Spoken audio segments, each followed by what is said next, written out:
Avant juste de commencer, j'ai quelques petites. On est dans les énergies du Gémeaux. Demain, c'est la nouvelle lune en Gémeaux. Donc, je voulais quand même vous faire passer quelques infos aux personnes présentes et aux personnes qui écouteront le replay.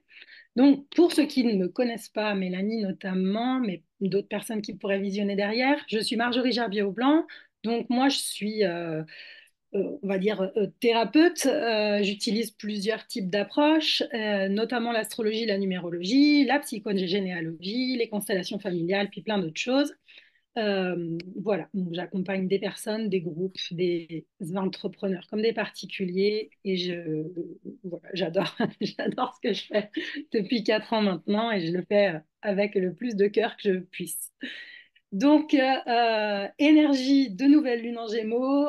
J'ai plusieurs messages à vous faire passer avant de parler du thème du jour qui est la loi d'attraction et le pouvoir créateur.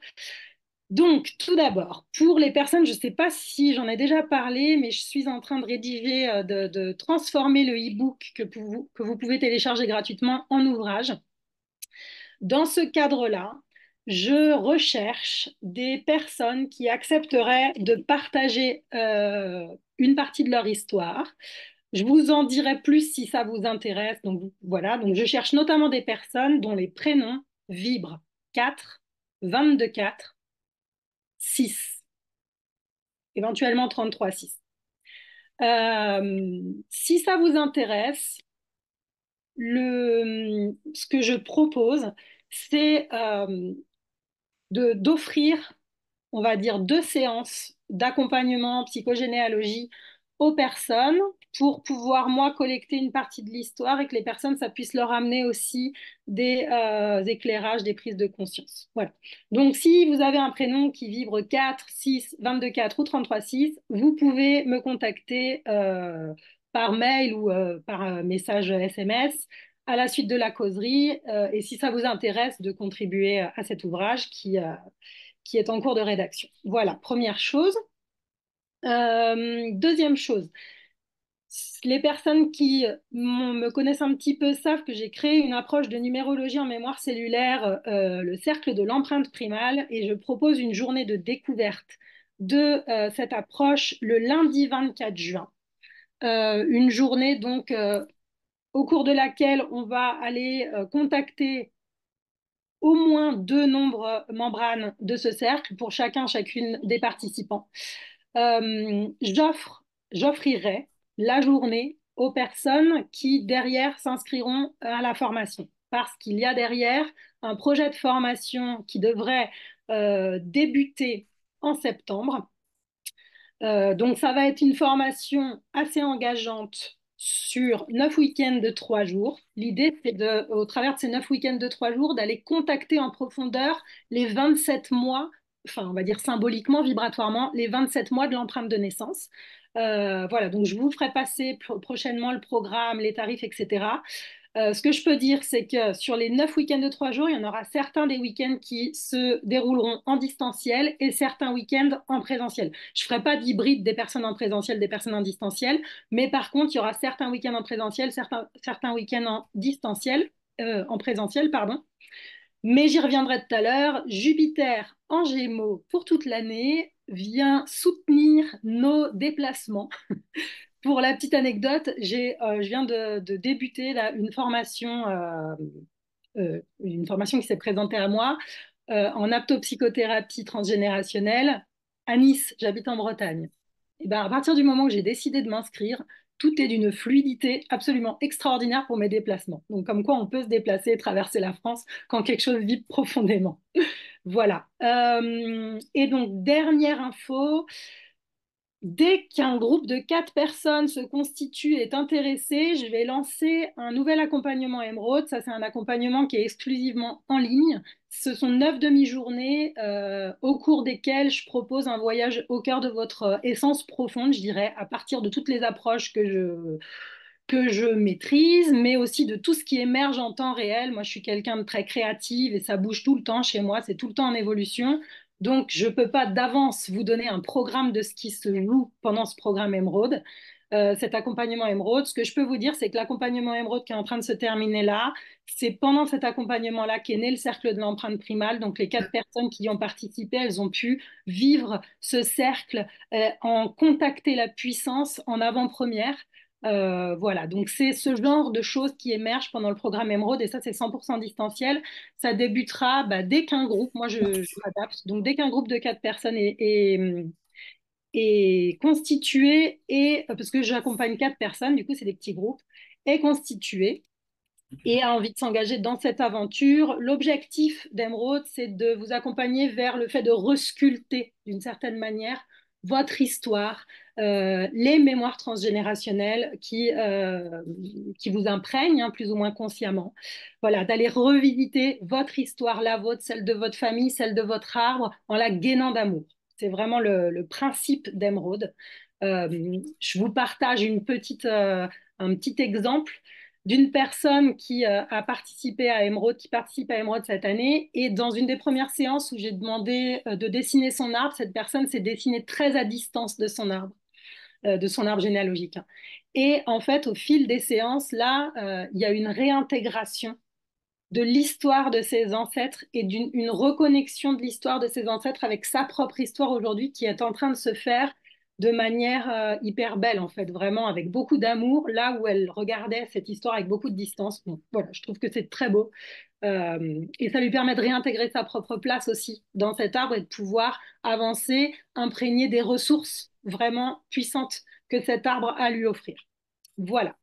Donc j'en ai fini pour mes petites infos. Excusez-moi si ça a pris un peu de temps, mais bon, c'était important. Voilà, donc aujourd'hui, loi d'attraction, pouvoir créateur, un thème donc qui m'a été suggéré, un thème qui m'a challengé parce que l'objectif de ces causeries, c'est de rattacher des sujets à l'astrologie, à la numérologie, à visée thérapeutique.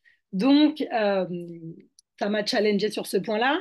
Et un thème qui m'a challengé parce qu'actuellement, mais la vie est toujours tellement bien faite, je traverse moi-même une période de turbulence personnelle qui m'amène justement à vivre en profondeur les défis de la loi d'attraction et du pouvoir créateur.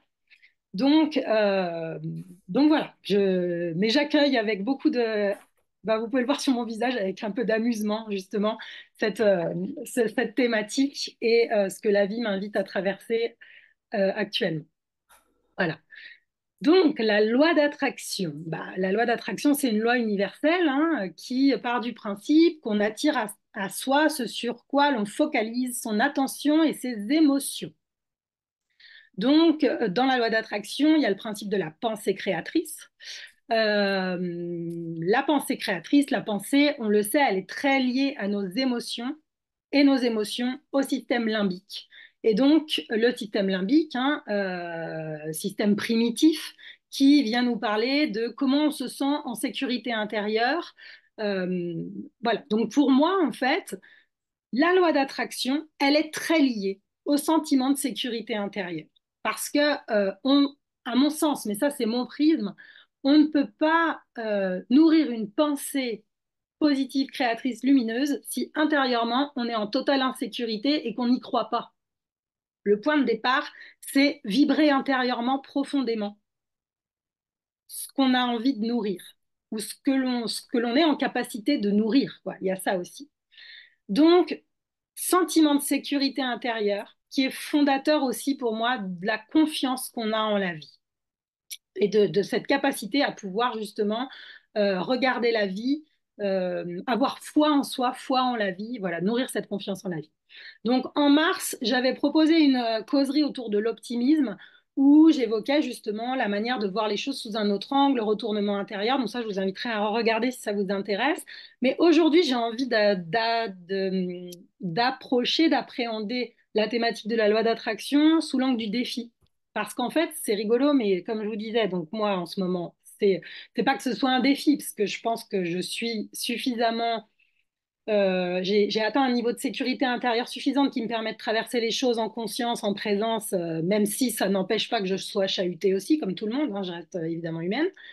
Mais quand j'ai proposé le thème, il y a pas mal de personnes qui m'ont dit, mais pour moi c'est un challenge, pour moi c'est un défi, je peux pas participer à la causerie, j'ai encore reçu un message ce matin, je pourrais pas être à la causerie en présentiel, mais c'est vraiment un challenge pour moi, la loi d'attraction, la pensée créatrice.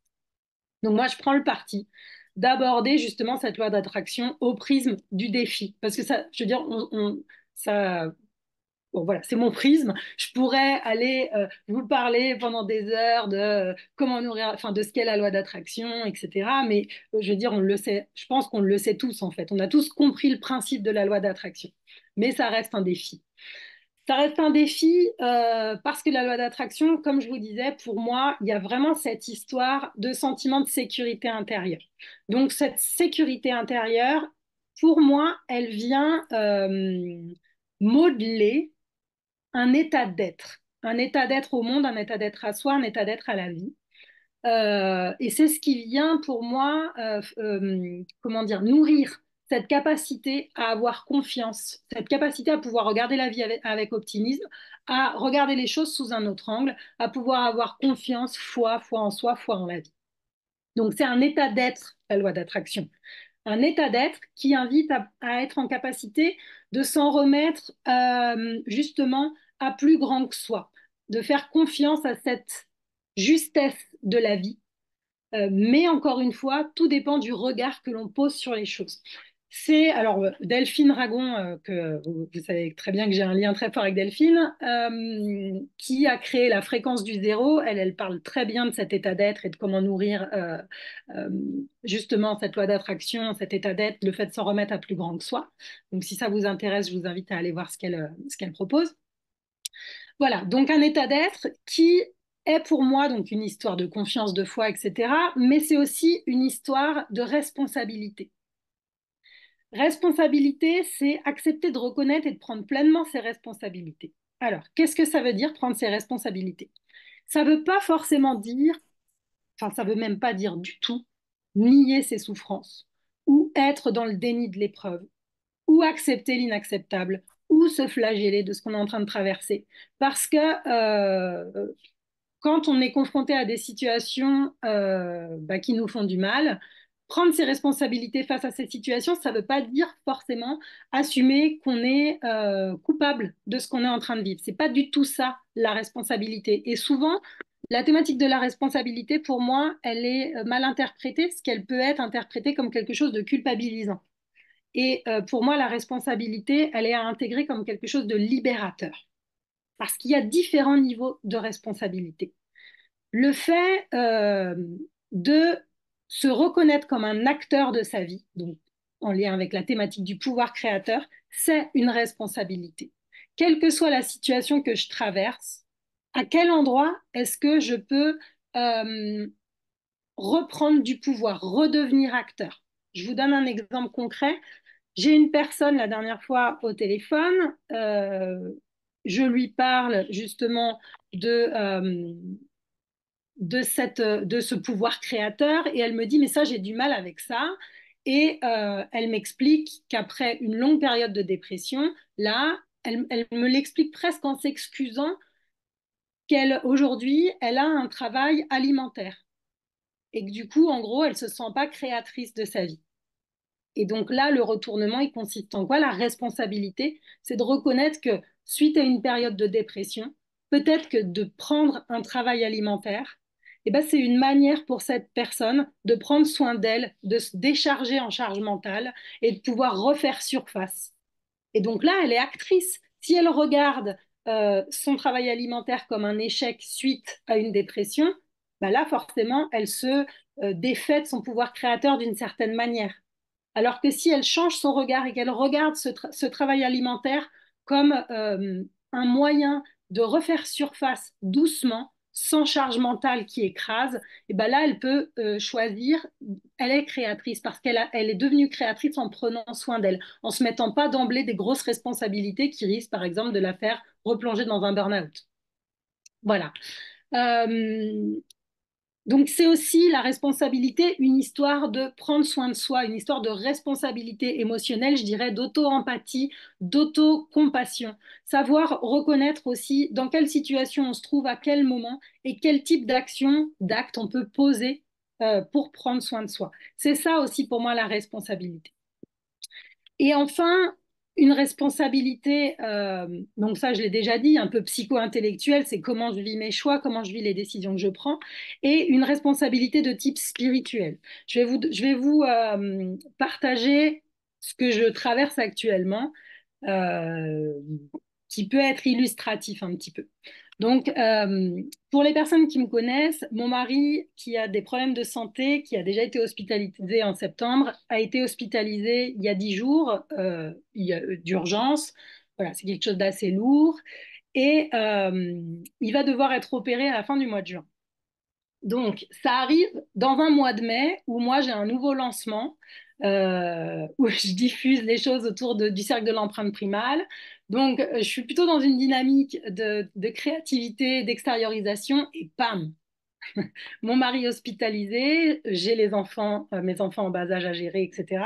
Donc, pas forcément simple à gérer. Et puis, comme j'ai cette... donc là, je ne suis pas responsable forcément qu'il soit malade. Peut-être que je lui mets la pression parfois. Voilà, ça peut être ma responsabilité d'être exigeante, de mettre la pression. OK, je le reconnais. Mais voilà, bon, cette responsabilité, elle n'est pas à cet endroit-là. Après, la responsabilité, elle se fait en termes de comment est-ce que je vis les choses, comment est-ce que j'accueille les choses sur le plan émotionnel, qu'est-ce que je mets en place dans mon quotidien pour pouvoir me laisser l'espace d'accueillir les choses. Bon, bah voilà, j'ai annulé, enfin, j'ai déplacé certains de mes rendez-vous à ce moment-là parce que j'avais besoin d'espace pour moi, pour pouvoir respirer. Et c'était aussi une responsabilité à l'égard des autres parce qu'en faisant ça, j'assurais aux personnes d'être plus disponibles à un autre moment pour elles. Mais sur un plan plus spirituel, qu'est-ce qui vient se jouer pour moi? Euh, donc, je connais bien mon histoire, je suis au clair sur mon histoire, et ça, je pense que c'est important aussi pour la thématique du jour. Je suis au clair sur mon histoire et je prends conscience, la première date qu'on propose d'opération à mon mari, c'est la date du 17 juin, du 18 juin, pardon. Et je prends conscience que dans mon histoire personnelle, mon grand-père a été opéré en 1963 en juin et il est décédé, mon grand-père, à 22 ans, un 17 juin 1963, des suites d'une embolie pulmonaire post-opératoire. Et dans le travail en psychogénéalogie que j'ai réalisé, j'ai pris conscience que mon mari, il est du 20 juin, donc en fait, mon mari, en épousant mon mari, je ramène dans mon histoire familiale mon grand-père d'une certaine façon, on est d'accord, mais je veux dire, sur le plan des synchronicités de date, je ramène cette énergie-là dans la famille. Mais cette énergie-là, de nouveau, il y a quelque chose en lien avec des problématiques de santé, l'hôpital, qui peut potentiellement, je ne sais pas ce qui peut se passer suite à cette opération, mais vous voyez, donc là, déjà, je pourrais ne pas avoir conscience de ça, être dans la pure inquiétude. Ensuite, j'ai pris conscience de ce qui s'est passé dans mon histoire familiale. J'ai eu un flash comme ça où je me suis dit, mais c'est exactement ça qui est en train de se jouer. Là, ça vient appeler justement le retournement intérieur et le fait que je reprenne ma responsabilité sur un plan transgénérationnel et spirituel. Donc là, ce que j'ai choisi de faire en conscience, c'est de faire un rituel, d'écrire une lettre à mon grand-père en le remerciant de me rappeler qu'il est là, parce que peut-être que ce grand-père-là, parce qu'il est en train de traverser ma famille et ce qui est en train de se produire avec mon mari, ce grand-père, il me fait signe, il a peut-être besoin d'être réintégré dans la famille. On se rappelle qu'il a existé, qu'il a été là. Et pour moi, le retournement que je peux faire en responsabilité, c'est celui d'aller nourrir la guérison de mon arbre et de soutenir par ce biais-là la guérison de mon mari.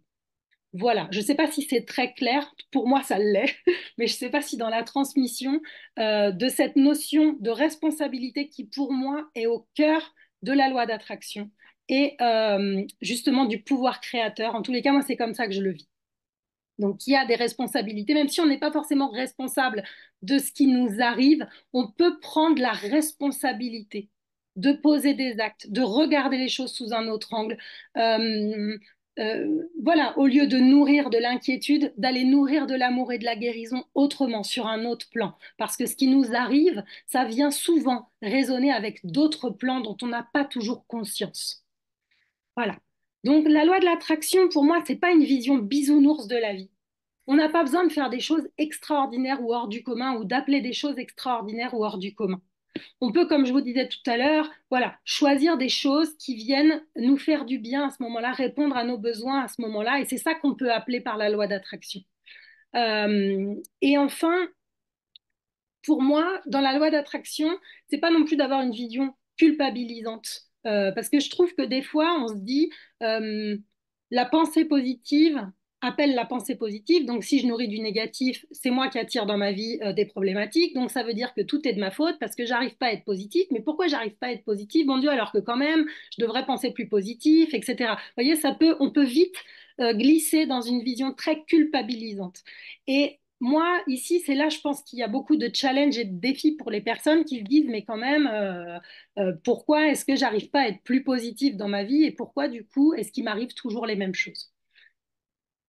Il y a, c'est Jean-Philippe Brébion qui dit que la souffrance, elle vient de la croyance en l'imperfection. Et Brébion, lui, il invite à cesser de faire référence au passé et de se focaliser sur l'instant présent, puisque l'instant présent, c'est l'instant parfait, c'est la perfection de ce qu'on a à vivre sur le moment. Mais la problématique, c'est qu'on a souvent tendance à anticiper, à envisager le futur en référence à ce qu'on a pu vivre dans le passé. Et donc, qu'est-ce qui se passe sur le plan neuropsy, je dirais? Eh ben, quand on a vécu des choses difficiles dans le passé, on a des amygdales cérébrales là, hein, derrière le cerveau, qui sont comment? C'est les détecteurs du danger qui ont emmagasiné depuis qu'on est né, même avant, depuis la période prénatale, toutes les épreuves émotionnelles qui ont pu nous traverser et qui vont systématiquement se réveiller à chaque fois qu'on fait référence soit au passé, soit qu'on essaye de construire autre chose. Parce que ces amygdales-là, c'est un peu notre pilote automatique qui veut nous garder en vie. C'est ce qui nous a maintenus en vie jusqu'à maintenant. Donc ça, c'est important. Parce que ces amygdales-là, elles vont venir activer des peurs. Et pour moi, l'un des pires ennemis de la loi d'attraction ou du pouvoir créateur ou de la croyance dans le fait qu'on puisse être créateur de sa vie, c'est les peurs. J'avais une thérapeute qui disait qu'il y a deux émotions dominantes dans la vie, l'amour et la peur. J'aime bien cette vision-là, parce que c'est vrai que pour moi, la peur, les peurs, alors évidemment pas la peur qui nous empêche de sauter du septième étage pour nous écraser par terre, mais les peurs irrationnelles, les peurs d'anticipation, je dirais, c'est vraiment ce qui vient, comment dire, ce qui peut, alors je ne sais pas comment le dire, qui va empêcher une nourriture saine ou ce qui va amener des toxines dans la nourriture qu'on peut s'apporter à soi-même. Et en fait, dans la loi d'attraction, on a dit tout ce sur quoi notre attention se focalise, toutes les émotions que l'on ressent, c'est ce qu'on va attirer à soi. En fait, on attire ce que l'on vibre. Sauf que parfois, il y a des émanations vibratoires inconscientes. Et en physique quantique, on sait bien que tout est cellulaire, tout est vibration, tout est champ de fréquence, tout est information. Et parfois, on n'a pas conscience de ce que l'on vibre, de ce que l'on vibre. Et c'est pour ça que malgré tout ce que l'on peut mettre en œuvre dans notre quotidien, j'ai des personnes qui déploient une énergie considérable à se faire accompagner, aller mieux, prendre soin d'elles, mais pour autant, il y a toujours ces schémas répétitifs qui viennent et qui les font souffrir. Pour moi, ça tient d'émanations vibratoires inconscientes. Et donc, la question qu'on peut se poser, c'est comment assainir nos vibrations si elles sont inconscientes. Ben, voilà, déjà, en psychanalyse, c'est Lacan qui dit que l'inconscient se construit dans la relation à l'autre. Donc, je dirais déjà d'accueillir ce qui nous fait souffrir et les schémas répétitifs qui nous font souffrir, d'observer nos relations, parce que nos interactions avec les autres, elles viennent nous dire beaucoup de choses, et de clarifier notre histoire. Et c'est là où moi, je ne peux pas m'empêcher de faire le lien entre loi d'attraction, pouvoir créateur et alors, je le dirais comme ça, approche thérapeutique, thérapeutisation de son histoire, mais dans le sens de la guérison vibratoire. C'est que quand on n'est pas au clair sur notre histoire, sur les traumatismes vécus, qu'il peut y avoir du déni ou des amnésies, sur l'histoire transgénérationnelle. Vous voyez, par exemple, moi, ce que je vous ai raconté, l'histoire de mon grand-père, si j'avais pas fait le lien, bah, peut-être que je vivrais l'opération de mon mari autrement. Et d'ailleurs, pour la petite anecdote, pour terminer là-dessus, à partir du moment où j'ai pris conscience que la date d'opération du 18 juin était en lien avec la date de décès de mon grand-père du 17 juin, on a eu rendez-vous avec un chirurgien qui nous a proposé une date d'opération finalement le 24 juin. Voilà. Vous voyez? C'est la prise de conscience en fait. J'ai juste, c'est pas, enfin, voilà, j'ai cette prise de conscience qui a été là. La date de l'opération a changé. Peut-être que si la date d'opération était restée le 18 juin, je l'aurais vécu avec beaucoup plus d'angoisse que le 24 juin. C'est des dates, hein, voilà, on est à quelques jours près, mais enfin voilà. Donc il y a quelque chose pour moi sur le fait de clarifier son histoire. Donc son histoire perso, son histoire transgénérationnelle, son histoire de vie prénatale, son projet sens. Pour moi, à partir du moment où les choses sont montées à la conscience, on peut être ou on peut alimenter une sécurité de base qui peut nous permettre de nourrir cette pensée créatrice et de nourrir aussi la croyance profonde dans le fait qu'on puisse être créateur de sa vie. Ça demande aussi, et là c'est un autre pan de la responsabilité, une certaine honnêteté envers soi-même. Parce qu'il y a quand même cette question de où est-ce que je me sens vraiment mal? À quel endroit de ma vie? Quels espaces de ma vie, quels domaines de ma vie me font souffrir? Et comment est-ce que je peux prendre la responsabilité de les modifier ou non? D'accepter de continuer de vivre là-dedans parce que ça me sécurise d'une certaine manière. Ça vient caresser mes amygdales cérébrales dans le sens du poil, mais ça ne me fait pas évoluer. Ça, c'est aussi prendre une responsabilité. Mais après, on ne peut pas, du coup, espérer qu'autre chose arrive. On ne peut pas espérer que les choses se modifient malgré nous, d'une certaine façon. Voilà, pour moi, il y a cette histoire d'honnêteté envers soi-même en lien avec la responsabilité. Après, si on se place sur un plan plus spirituel, si l'âme a choisi que l'on devait vivre tel ou tel type d'expérience, bah, qu'on veuille bouger ou non, la vie nous amènera de toute façon des expériences qui vont nous faire bouger. Ça, moi, j'en suis convaincue. Voilà ce que je peux vous dire. Donc, pour moi, la question d'on attire à soi ce que l'on vibre, c'est si on a l'impression de tout mettre en œuvre dans le bon sens, mais que, entre guillemets, la vie s'acharne, pour moi, c'est pas la vie qui s'acharne, c'est certainement qu'il y a des émanations vibratoires inconscientes à aller explorer, à aller libérer, à aller assainir pour pouvoir vivre autre chose. Mais c'est bien évidemment mon point de vue. Voilà ce que je peux vous dire sur ce sujet-là rapidement. Je ne sais pas déjà si vous avez envie d'intervenir, si vous avez envie de partager des choses, si vous n'êtes, voilà, si vous avez des commentaires, des désaccords, des ajouts, des apports. C'est quand même une causerie, donc moi je vous amène ce qui m'est venu comme ça en préparant la journée et la causerie, mais après, non, c'est OK. J'entends un micro. Ah, j'ai des. Attends, je regarde ici ce qui se passe. J'ai des messages. Ah, OK. Bon, c'est des personnes qui disent qu'elles sont d'accord. Alors, pour le calcul, ah oui, ça c'était pour le tout début. D'accord. Comment se compare dans la vibration chercher le prénom? Ah oui, effectivement. Alors, si vous voulez savoir comment, alors je reviens, excusez-moi, sur l'annonce du début. Si vous voulez savoir comment vibrent vos prénoms, eh bien, je vous invite à télécharger l'e-book que j'offre en fait. Donc, bah, si vous êtes présent aujourd'hui, c'est que vous avez forcément eu le message en lien avec la causerie.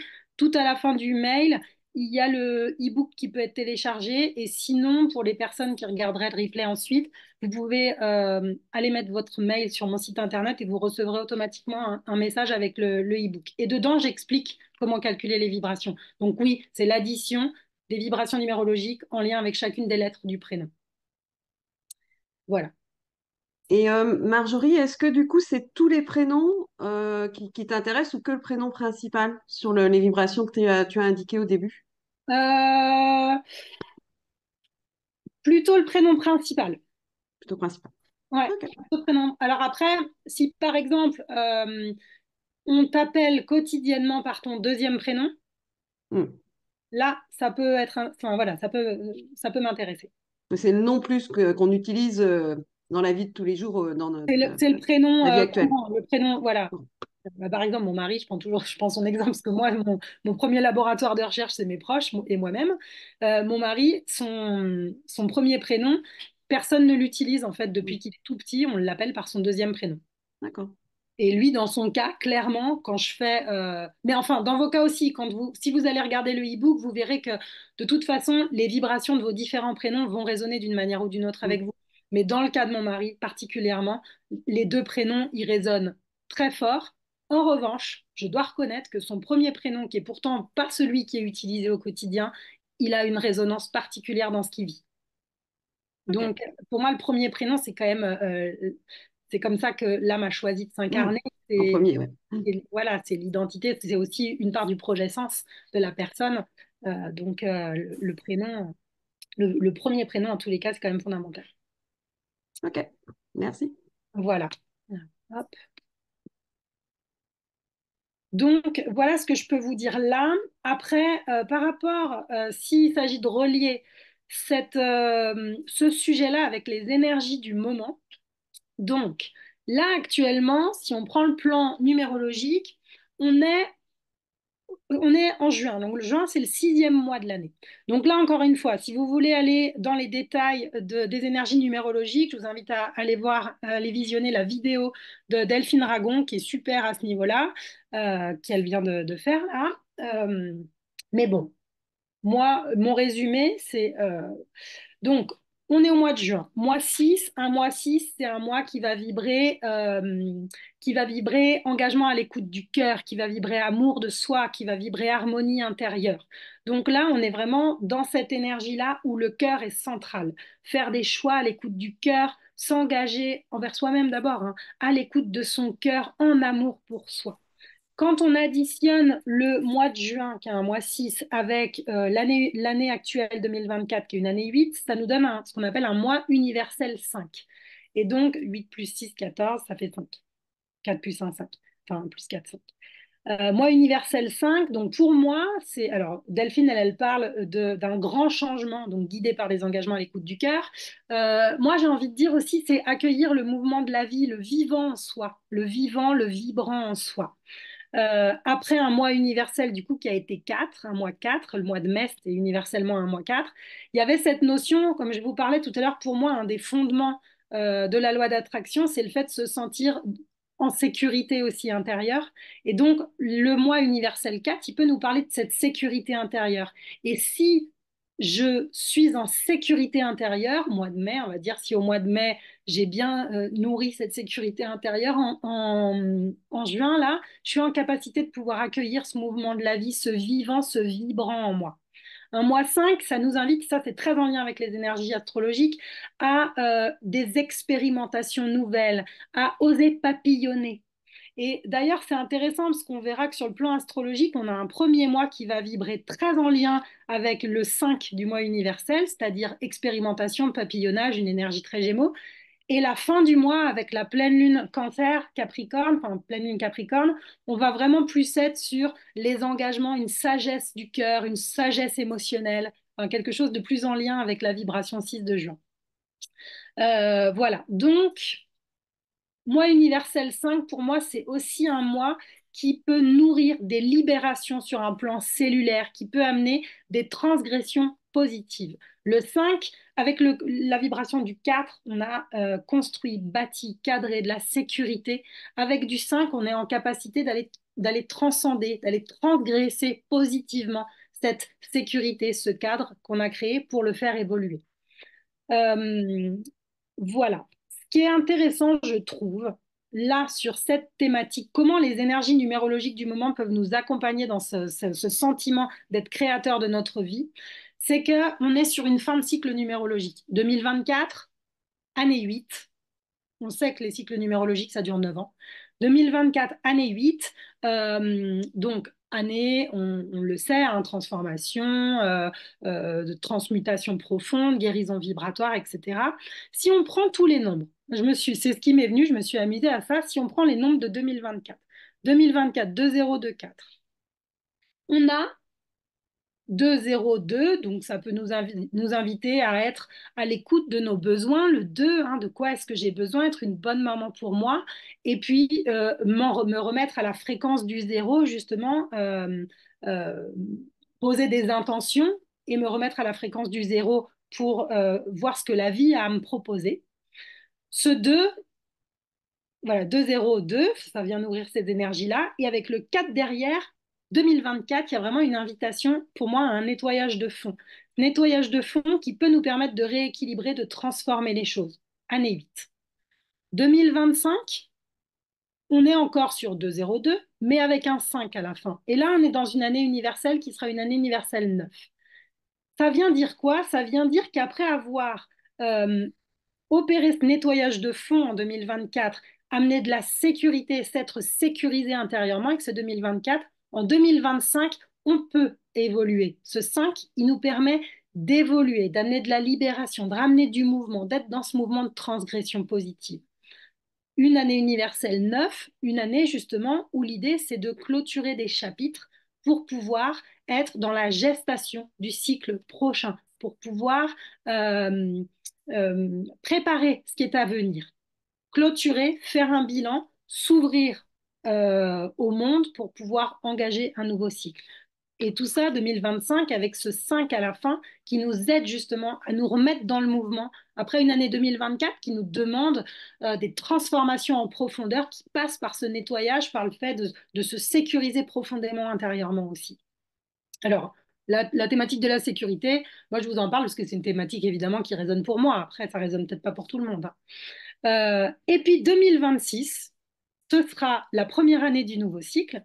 Euh, et 2026, là, ça termine par ce 6. Donc, une fois, après avoir opéré ce nettoyage, nourri la sécurité, avoir accepté de transgresser, s'être autorisé à transgresser positivement toutes nos limitations d'une certaine manière, en 2026, nouveau départ à l'écoute du cœur avec ce 6 qui ramène de l'harmonie, dans laquelle on peut prendre justement des engagements, une certaine responsabilité à l'écoute du cœur. Voilà, pour moi, comment les énergies, elles peuvent nous accompagner ici pour reprendre les rênes un peu, être créateurs, créatrices de notre quotidien. Sur le plan astrologique, on est dans des énergies Gémeaux à fond. Demain, c'est la nouvelle lune en Gémeaux. Donc, nouvelle lune en Gémeaux, on retrouve ces dimensions de mouvement, de changement, de rencontre. Le Gémeaux, il y a une notion de lien, de relation à l'autre, donc de rencontre, de nouvelles rencontres, de nouveaux liens, mais pas dans la dimension avec le Gémeaux, on n'est pas sur des rencontres, des liens profonds. On va être plus sur du papillonnage, de la sociabilité où on peut multiplier les contacts, les rencontres, etc. En tout cas, en début de mois, il y a cette ouverture aux autres, cette ouverture à laquelle on est appelé. Après cette période taureau, qui était une période un peu plus de, je dirais, on peut dire repli dans son confort d'une certaine manière, mais voilà, où on va être plus un petit peu dans des préoccupations qui étaient plus des préoccupations justement de confort, de sécurité, de construction, etc. Avec le Gémeaux, là, on se réouvre et on peut ben, prendre l'air et on est dans la période du printemps.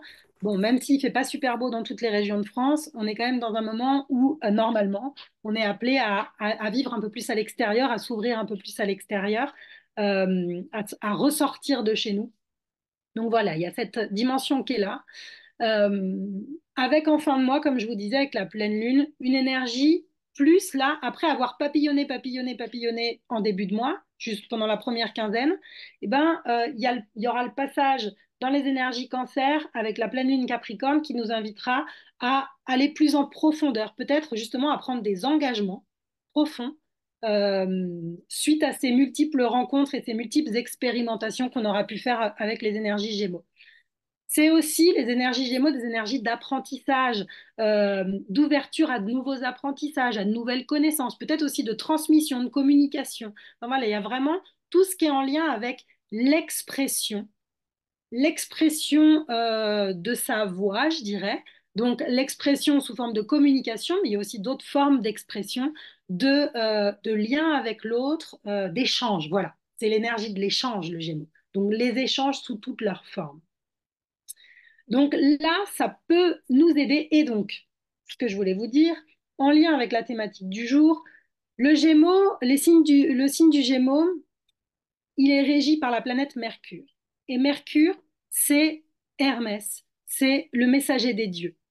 Et souvent, en fait, on a tendance, ça j'aimais bien, j'aime bien, il y a une astro-intuitive, là, une personne qui fait des bulletins astro tous les mois, que j'aime beaucoup.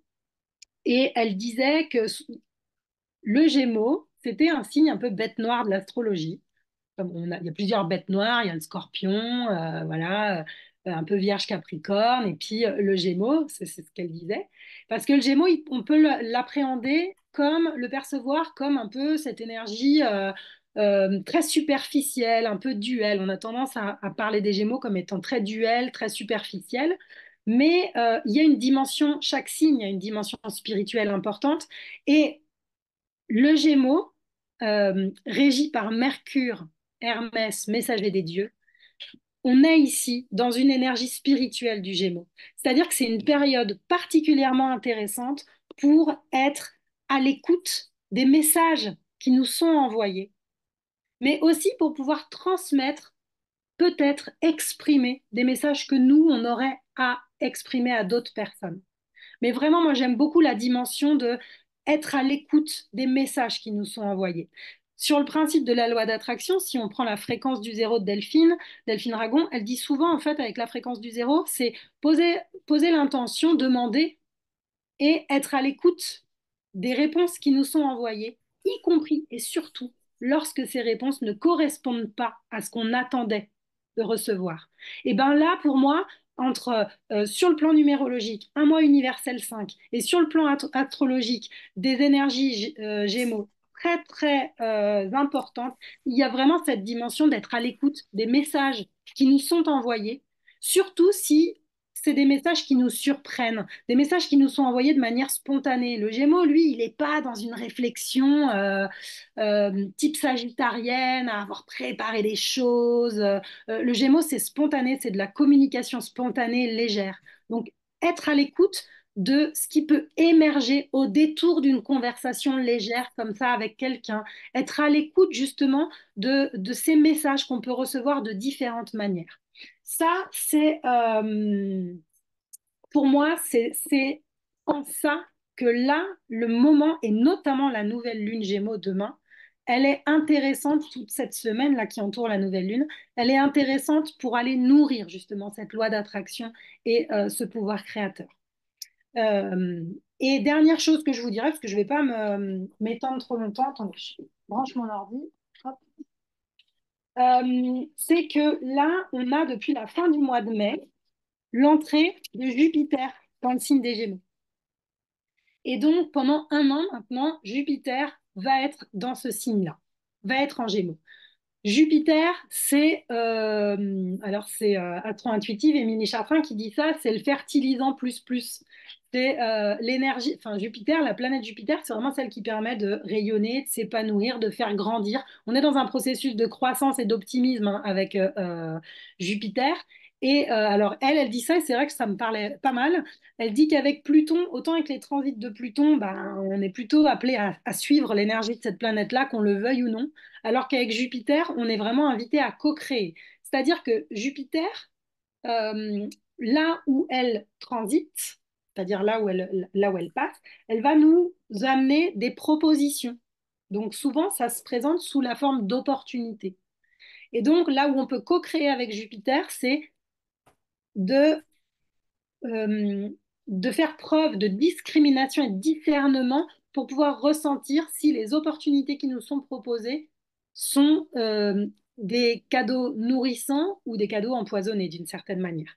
Et en Gémeaux, bah, il peut y avoir plein de propositions très intéressantes sur le plan justement relationnel, sur le plan des échanges, sur le plan des apprentissages, sur le plan des transmissions. Et donc là, je dirais qu'il y a plein d'opportunités de ce type-là qui peuvent nous être présentées. Et là, voilà, la question c'est est-ce que je prends, est-ce que je prends pas?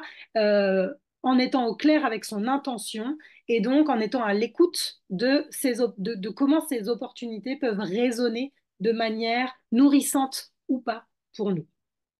Voilà. Je dirais qu'avec Jupiter en Gémeaux, le chemin à suivre, c'est celui qui nous met en joie. Là où on se sent en joie, là où on sent qu'il y a quelque chose qui s'ouvre à l'intérieur, au niveau du cœur, c'est là un signe euh, que l'opportunité proposée est une opportunité nourrissante. Voilà ce que je peux vous dire un peu pour aujourd'hui. Alors, c'était peut-être un peu décousu, un peu voilà, mais